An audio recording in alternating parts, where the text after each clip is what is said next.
해당합니다. 총 3편으로 구성되어 있는 신명기입니다. 여러분은 새로운 곳으로 가기 전에 무엇을 준비하십니까? 혹은 여러분의 자녀들이 새로운 곳으로 새로운 직장이 될 수도 있고 또 새로운 나라가 될 수도 있고 새로운 사업도 될 수 있는데요. 무엇으로 여러분이 자녀들을 그들을 준비시키시겠습니까? 모세는 가나안이라고 하는 새로운 땅으로 들어가는 출애굽 2세들에게 무엇으로 준비시켰는가? 좀 준비할 것이 얼마나 많겠습니까? 게다가 그냥 들어가는 것도 아니고 비자 받고 들어가는 것도 아니고 전투해서 생존해서 그 땅을 차지하고 살아야 될 것인데 이후에 알고 보면은 여호수아 7년간 전쟁을 하지 않습니까? 이제 그런 엄청난 이 민족이 살아남느냐, 생존해내느냐, 아니면 그 강한 민족이죠. 가나안의 7족속에게 당하고 말 것인가 하는 정말 그 민족의 운명이 걸린 이 시점에서 얼마나 준비할 게 많겠습니까? 많은 모세는 그들을 가장 강력한 무기죠. 가장 강력한 무기이자 방어가 될 수 있는 하나님의 말씀으로 단단히 준비시킵니다. 하나님의 말씀으로 준비되고 무장한 백성이 되도록 모세는 계속해서 강조해서 말씀을 전하고 있습니다. 저희에게도 이 시사하는 바가 많은 말씀인데요. 그 내용을 오늘 본문에서 두 가지로 종합해 보면, 첫 번째는 너희들은 하나님의 언약 백성이다. 하나님의 언약하에 있는 그 사랑의 언약하에 있는 백성이니 그의 법도를 지켜 행하라는 것입니다. 법도를 지켜 행하라. 전투하는 교회와 이 법도를 지켜 행하라는 것이 무슨 관련이 있는가? 전쟁해야 되는데 복음로도 확보해야 되고 군사 훈련도 시켜야 되고, 그런 전투하는 백성, 전투하는 교회와 이 법도를 지키는 것이 무슨 관련이 있겠는가? 이제 오늘 말씀을 보겠습니다. 7장 12절에 보니까 이 법도를 듣고 지켜 행하면 내 하나님 여호와께서 너의 조상에게 맹세하신 언약을 지켜서 너에게 인애를 베푸실 것이다. 인애를 베푸신다. 이런 말이 그냥 사랑하고 이뻐하고 좋게 여기고 하는 것이 아니죠. 당시 출애굽 2세들에게 인애를 베푸신다고 하는 말씀은 곧 그들에게 언약한 말씀대로 가나안 땅에 들어가서 모든 전쟁에서 승리하고 그 땅을 차지하고 부요하게, 풍성하게, 평안하게 사는 모든 것을 포함한 그 인애라고 하는 단어입니다. 우리 하나님은 무엇보다도 언약을 지키시는 하나님입니다. 성경에서 많은 하나님의 그 언약의 말씀들이 있고요. 또 여러분 개인적으로 여러분에게 그 성경 말씀을 통해서 주신 말씀들이 있으실 거예요. 그 모든 말씀들을 신실하게 지켜가시는 하나님이십니다. 근데 이 하나님의 이 언약이라고 하는 것이 얼마나 엄청나고 큰 은혜냐 하면, 우리 하나님께서는 그 불의한 백성이지 않습니까? 불의한 백성들의 하나님이 되시려고 언약을 맺으시면서, 사실 그렇게 언약을 맺으시면서 그 언약 안에 하나님 자신도 묶으신 것이거든요. 그렇게 하나님께서는 그의 백성과 언약을 맺으셔서 같이 마치 대등한 존재이처럼 너희가 그리 행하면 나는 이리 행할 것이고 내가 이리 행할 테니 너희도 그리하라 하는 이런 언약으로 묶으신 것이죠. 이 언약이라고 하는 것은 쌍방간에 법적인 구속력이 있는 것 아닙니까? 그러므로 언약 백성으로서 하나님께로부터 오는 모든 복과 형통함을 누리려거든 무엇보다도 이 모든 법도를 듣고 지켜 행하라. 이 세 가지 동사입니다. 듣고 지켜 행하라. 그래서 우리가 다 이렇게 좀 의지하고 관련됐는데요. 의지와 관련된 동사들인데요. 그래서 신앙이라고 하는 것은 의지의 문제다. 이런 말이 있죠. 신앙이라고 하는 것은 의지의 문제다. 환경과 또 상황의 문제가 아니라 의지의 문제다라는 것이 있습니다. 그래서 타락이라고 하는 것은 우리가 의지의 타락이라고 하잖아요. 그래서 신앙, 회복이라고 하는 것은 의지의 회복이고 신앙은 의지의 문제다. 결단의 문제다. 그렇습니다. 그리하여서 언약한 대로 하나님께서 너희에게 인애를 베푸실 것이다. 이 한마디가 가나안 땅으로 들어가는 이스라엘 민족이 어떻게 될지에 대한 그 운명을 좌우하는 말씀입니다. 그들의 운명을 좌우하는 말씀이다. 13절에서 15절까지는 가나안 땅에서 어떤 삶을 살게 될지, 그 인해가 어떠한지 구체적으로 나열되어 있는데요. 쭉 보시면 그것이 뭐 그 땅에 들어가서 성공하고 잘 먹고 잘 살고 뭐 이러는 것으로 끝나는 것이 아닙니다. 그것을 뜻하는 것이 아니라 그 땅에 들어가서 이 개인적인 생존이 있죠. 개인적인 생존의 문제는 물론이거니와 국가가 존속하기 위한 기본값들입니다. 그 일곱 족속들 사이에서 살아내기 위한 이 이스라엘이 국가로서 민족으로서 싸워가며 또 방어해가며 살아가기 위한 기본값들을 하나님께서 인내하심으로 말미암아 그들을 보존하신다는 말씀이죠. 이스라엘의 운명이 걸린 말씀입니다. 그럼에도 불구하고 반면에 이스라엘이 언약에 신실하지 아니하고 하나님의 법도에 순종하지 아니하면 어떻게 되겠는가? 뭐 신명기 나중에 말씀입니다만 오늘 이 시간에 같이 볼 만하지요. 그 신명기 28장에 분명히 대조적으로 말씀을 하시는데요. 너가 만일 네 하나님 여호와의 말씀을 순종하지 아니하여서 이 모든 명령과 규례와 법도를 지켜 행하지 아니하면, 타락한 의지대로 그대로 행한다면 이 모든 저주가 내게 임하여 너에게 이를 것이다. 내가 성읍에서도 저주를 받고 들에서도 저주를 받을 것이다. 또 너의 광주리와 떡반죽 그릇이 저주를 받을 것이다. 내 몸의 소생과 내 토지의 소산과 내 소와 양의 새끼가 저주를 받고 내가 들어와도 저주를 받고 나가도 저주를 받으리라. 이게 뭔가 뭐 새로운 뭐 추가적인 저주들을 하나님이 막 준비해 놓으셨는가? 그렇지 않습니다. 아담의 타락으로 말미암아 땅이 저주를 받았죠. 창세기에 있는 말씀이죠. 그 저주받은 땅과 더불어 그대로 사는 것이죠.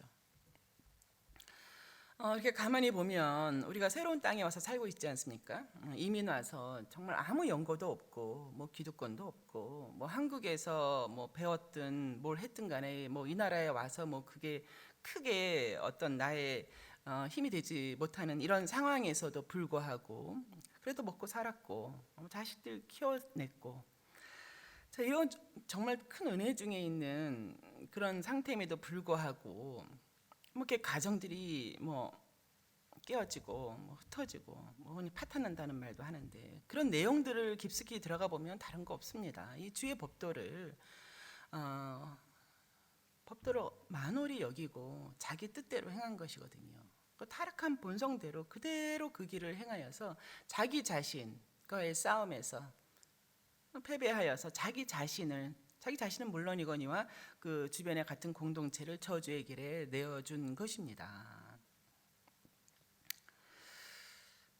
운명이 걸린 말씀인데, 그러므로 오늘 본문 첫 구절에 이 모든 법도를 듣고 지켜 행하라. 그리하면 하나님께서 이 저주의 땅에서도 저주가 임하지 않도록, 더 나아가서 하나님 나라의 복을 받도록 누리도록 인애를 베푸시라는 이 말씀이 이스라엘의 운명이 걸린 말씀일 뿐만이 아니라 모든 주의 백성들에게 해당하는 말씀이고 저와 여러분도 예외는 아닙니다. 늘 깨어 있어서 아무리 내 앞에 내 눈에 보이는 일들이 두려워 보이고 또 급해 보이고 또 그것이 결정적인 문제가 될 것처럼 보이더라도 항상 내 마음과 영혼은 하나님의 말씀, 하나님의 법도가 어떠한가에 대해 늘 초점 맞추고 깨어있고 하나님의 말씀을 구해야 하는 것입니다. 두 번째 말씀은 이 전투하는 교회에 대하여서 너희가 싸울 대상이 있다는 것을 분명히 말씀을 하십니다. 이 16절부터 쭉 나와 있는데요. 내 하나님 여호와께서 너에게 넘겨주신 모든 민족을 내 눈이 긍휼히 여기지 말라. 진멸하여서 그들의 신을 섬기지 말라. 그것이 너에게 올무가 되리라. 이 올무라고 하는 것은 짐승을 이렇게 잡는 밧줄, 뭐 코에 깨는 갈고리, 뭐 덫입니다. 뭐 미끼가 될 수도 있겠습니다. 기껏 가나안 땅에 들어가 놓고 그 삶을 그들과 섞여서 그들의 신을 섬기고 그들의 것을 뭐 그들을 긍휼히 여겨서 같이 뭐 여기서는 이제 딸을 내주고 아들을 내주고 하는 것도 다 포함이 됩니다. 그렇게 되면 종국에는 올무에 걸리는 것이고 덫에 걸리는 것이다라는 말씀이죠. 이 올무에 대한 말씀은 25절에서도 또 한 번 반복됩니다. 25절에 그들이 조각한 신상들을 불사르고 그것에 입힌 은이나 금을 탐내지 말며 취하지 말라. 내가 그것으로 말미암아 올무에 걸릴까 하노라. 그것은 하나님이 가증히 여기시는 것이라. 가증히 여기시는 것이라. 뭐 조각 신상을 불사르고 뭐 이게 이제 그 꼭 해당하는 것은 아니었지만 굉장히 오래전에 피지 여기 섬나라 피지 공항에서 뉴질랜드로 올 일이 있었는데요. 그 피지 공항에 보니까 그 토속 조각품들이 이렇게 있더라고요. 잘 깎아서 만든 건데 사람 얼굴로 꽤 컸습니다. 근데 그 뭐 굉장히 못 보던 뭐 예술 작품처럼 생각을 해가지고 이제 그것을 사온 적이 있어서 거제는 뭐 30년 전 일입니다. 사와서 집에 두고서 이게 무슨 장식인 것처럼 진열해 두고 이렇게 있었어요. 근데 이제 이렇게 큰 단단한 나무를 막 이렇게 사람 얼굴을 좀 기이하게 만든 것이었는데, 이제 이런 말씀들을 또 그때 이렇게 읽고 이렇게 생각을 하면서 계속해서 그것이 제 마음에 걸리는 거예요. 그게 뭐 그렇게 이쁜 거라고 좋은 거라고 내가 그것을 갖다가 그것이 무슨 것을 의미하는지도 모르면서 내가 집에 둘 일이 있는가. 근데 그게 좀 고가였던 것 같아요. 그 당시 저에게는. 그래가지고 야 이것을 또 어떻게 해야 될까. 이제 제 마음에 계속 걸림이 있어서. 이제 상의를 했죠. 우리가 저것을 무슨 멋진 작품인 것처럼 뭐 굉장히 뭐 좋은 것처럼 이렇게 둘 일은 아닌 것 같다. 저게 그들이 저렇게 기이한 모양으로 만들었을 때는 아무래도 그들의 마음속에 있는 종교적인 그런 색채가 묻어난 대상일 거라는 생각이 드는데 어떻게 생각하느냐 했더니 자기도 이제 그렇게 이제 저희 식구도 그렇게 생각한다 해서 그것을 그냥 그러면 쓰레기통에 버릴 것이냐 어떻게 버릴 것이냐 근데 그것을 뭐 이렇게 작은 도끼로 깨서 버리는 것도 굉장히 어렵더라고요. 뭐 거진 깨지지 않는데도 우리가 이것을 박살내야지 그냥 버리는 것 갖고는 안 된다 하는 마음으로 박살낸 적이 있고 이제 그것이 뭐 이게 뭐 그렇게 여기 해당하는 말씀이냐고 하실 수 있는데요. 그 이후로는 어떠한 형태든 그림이 됐던 조각상이 됐던 뭐 무슨 어떤 옷의 문양이 됐든 이것은 그 사람의 어떤 종교적인 것을 드러내기 위하여 만든 것들이다 하는 것은 결코 저희가 구입하지 않게 된 것이죠. 그래서 참 그때 그것이 그냥 하나의 뭐 지나친 종교적인 저의 마음이었나 하면 그렇지 않고 그 이후로 30년 동안 또 앞으로 이후도 마찬가지일 것 같아요. 그래서 이 조각한 신상을 불사르라 하고 하는 것은 참 저희 가정에 유익이 있었다. 또 거기에 입힌 금이나 은이나 금을 탐내지 말라. 여러분 우리가 보면은 이렇게 탐하는 것들은 모두 다 올무가 된다는 것을 많이 경험하셨을 거예요. 탐했던 것이 결국 나에게, 우리에게, 우리 가정에게 복이 되고 은혜가 되기보다는 그것이 올무가 된 경우들을 많이 경험하셨겠죠. 그렇죠? 하나님께서 미워하시고 가증히 여기시는 것을 너도 미워하고 가증히 여기라. 그것은 미워할 대상이고 가증히 여길 대상이지 탐할 대상이 아니라는 거예요. 취할 대상이 아니라는 거예요. 그것이 올무가 될 것이다. 여러분 보통 올무라고 하는 것은 덫이라고 하는 것은 눈에 보이지 않죠. 막상은 눈에 보이지 않지만 방심하고 있다가 괜찮은가 보다 하고 계속해서 그 길로 가고 그것을 취하고 있고 탐하고 있는 그 와중에 언젠가는 톡톡한 그 값을 치르게 되어 있습니다. 멸절하라. 완전히 멸절하라. 많은 분들이 질문하죠. 뭐 가나안 땅에 그렇게 일곱 족속에 뭐 애도 있고 어른도 있고 뭐 여자도 있고 하는데 그것을 다 멸절해야 되는가? 뭐 진짜 좀 어려운 말씀이죠. 거기 이렇게 전쟁에서 들어가서 살아내야 되니까 이제 이런 상황인데요. 여러분 가나안 땅의 종교가 어떠했는지에 대해서 들어보신 적이 있으실 거예요. 원시 종교인데요. 원시 종교를 볼 수 있는 그 나라가 아직도 세계적으로 있습니다. 그 중에 하나가 네팔에 있는 카트만두입니다. 여러분 카트만두 가보셨는지요? 저도 뭐 선교 여행으로 갈 일이 있었는데요. 도시 전체가 원시 종교로 되어 있죠.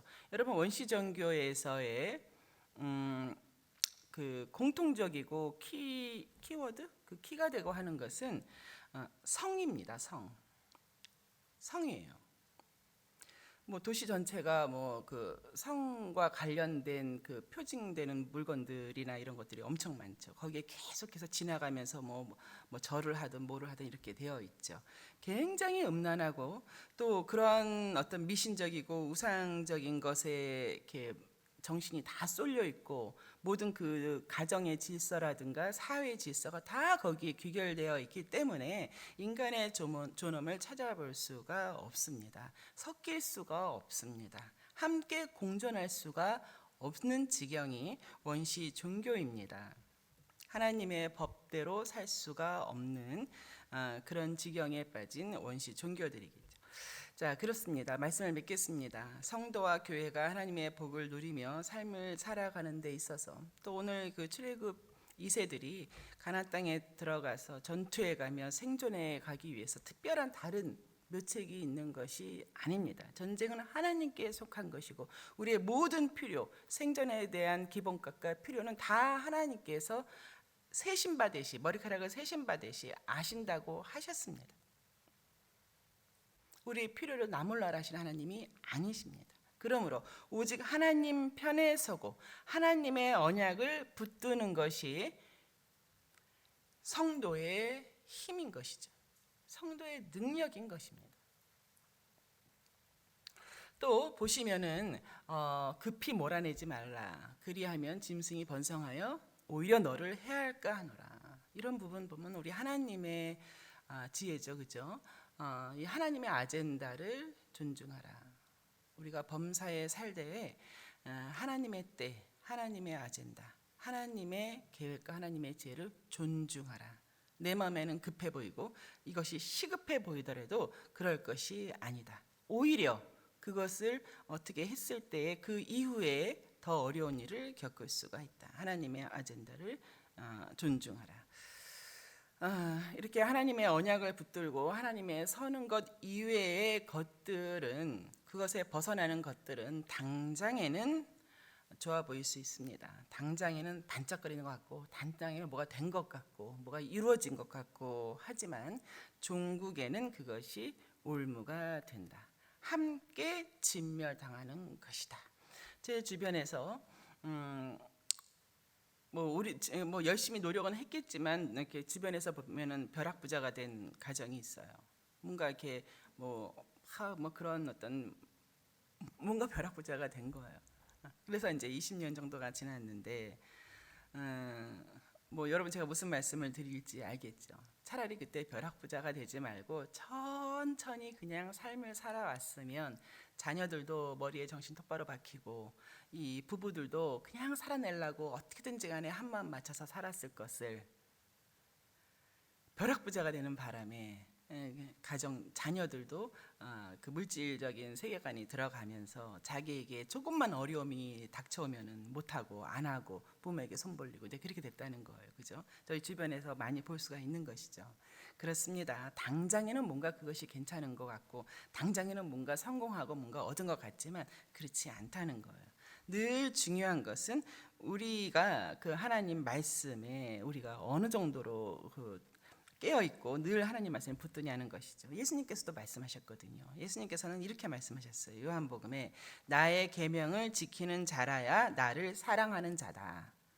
나를 사랑한다고 하는 것, 하나님을 사랑한다고 하는 것, 이게 감정의 문제가 아니고 우리가 막 이렇게 뜨겁게 하나님을 찬양해가고 하는 이런 부분도 있겠지만 예수께서는 분명히 말씀하시기를 나의 계명을 지키는 자라야 나를 사랑하는 자라는 것이죠. 그렇습니다. 하나님 사랑 우리가 하는 것이죠. 사랑은 내가 하지만 방법은 하나님이 정하신 방법대로죠. 하나님은 하나님 사랑을 무엇으로 말씀하셨는가? 나의 계명을 지키는 자가 나를 사랑하는 자라는 거죠. 따라서 우리도 착각할 때가 많습니다. 우리의 착각에서 벗어나야 할 그런 일들이 많습니다. 핵심은 내가 하나님의 계명을 지키는가? 내가 계명을 지키기 위하여 손해를 감수하겠는가? 내가 계명을 지키기 위하여 나의 감정 여러 가지도 내가 내려놓는가? 하나님의 계명을 지키기 위하여 내가 어느 정도 내가 나의 손해까지 감수하며 사는가. 굉장히 이것이 자기하고의 싸움인데요. 여러분 아시다시피 자기하고의 싸움에서 승리하지 못하면 외부에 있는 일에 대해서 결코 승리할 수 없습니다. 나의 계명을 지키는 자라야 나를 사랑하는 자요. 그렇게 나를 사랑하는 자를 내 아버지와 나도 사랑하리니. 이제 그렇게 말씀은 이어져 가죠. 그렇습니다. 이 말씀으로 인하여서 하나님의 법도를 지키라, 듣고 지켜 행하라, 이 말씀이 저와 여러분의 이 땅에서의 삶에 또 자녀들의 삶의 질을 좌우하는 운명의 말씀이 되는 것이지요. 그리하여서 하나님의 인애와 복을 누려가는 저와 여러분 되시기를 주의 이름으로 축원합니다. 아멘. 우리 아까 부르셨던